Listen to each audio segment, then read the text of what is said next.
Morning students, but today we are going to do format of complaint letter. So let's begin.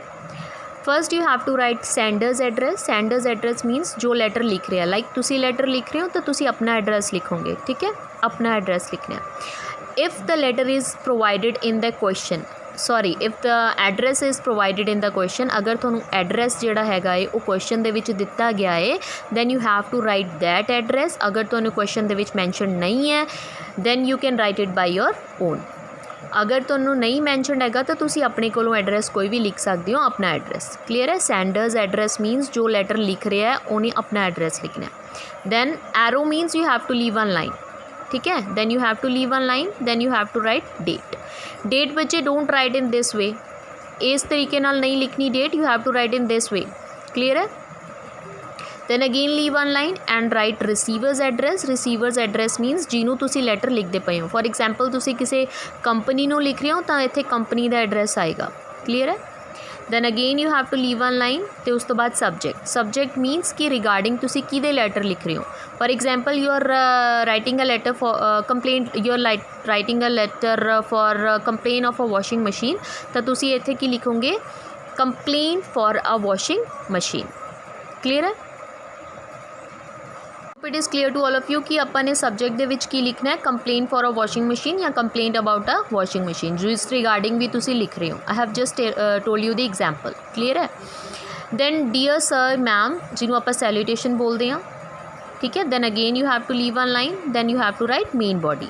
Main body should be divided into 3 paragraphs. थोड़ी main body 3 paragraphs दे विच divide होनी चाहिए आ.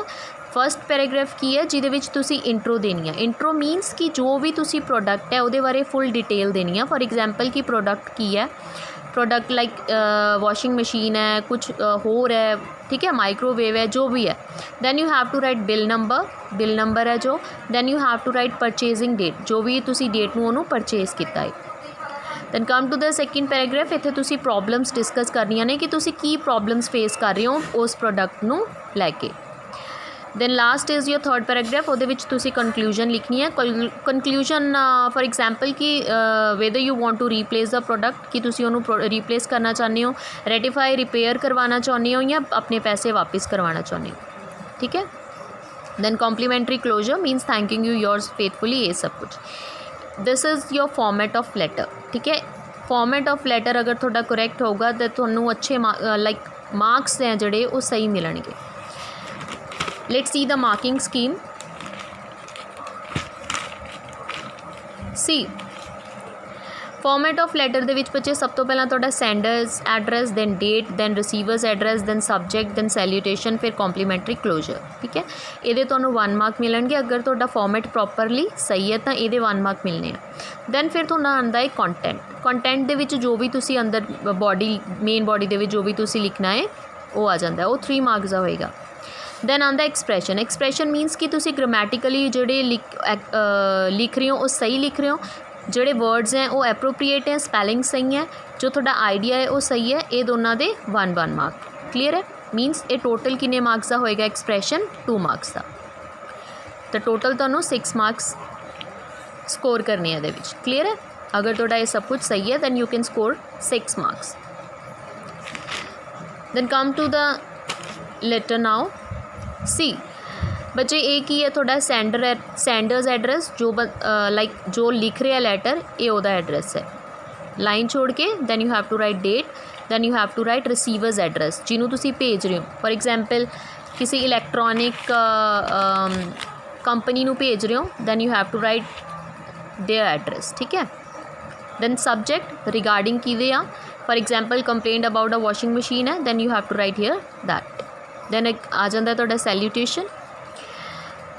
Now check out these lines बच्चे. चाहे कोई भी complaint है, मीनस किसी दे भी रिगार्डिंग कंप्लेंट है, whether it is regarding a washing machine और माइक्रोवेव, कुछ भी है, you can write down these lines. ठीक है. Let's start. I would like to draw your attention, kind attention towards the purchase of dash. मैं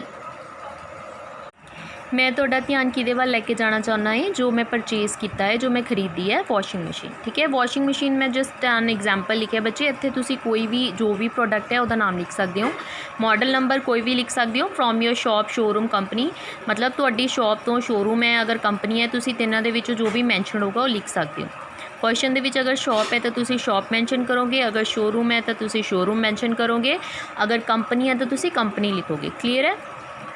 on date जो भी date है तुसी लिख सकते हो कि इस तारीख नूं मैं तुहाडी शॉप, कंपनी, शोरूम तो मॉडल नंबर इन्ना सीगा वॉशिंग मशीन खरीदी सी या वटएवर खरीदिया सी। The bill number of the product is, जो भी प्रोडक्ट है उसका बिल नंबर लिखो। I have purchase it 2 weeks before, मैं ये परचेज 2 हफ्ते पहला की सी, मैं ये खरीदी सी 2 हफ्ते पहला। You praised about it's quality, तुसी बड़ी तारीफ की सी इहदी क्वालिटी अते इहदी फंक्शनिंग बारे। You supplied me with the warranty card, तुसी मैनू ये सप्लाई की सी वारंटी कार्ड दे नाल फॉर अ पीरियड ऑफ, किन्ने पीरियड की वारंटी सीगी इत्थे तुसी लिख सकते हो 1 साल, 2 साल या जिन्ने भी तुसी लिखने हैं। क्लीयर है।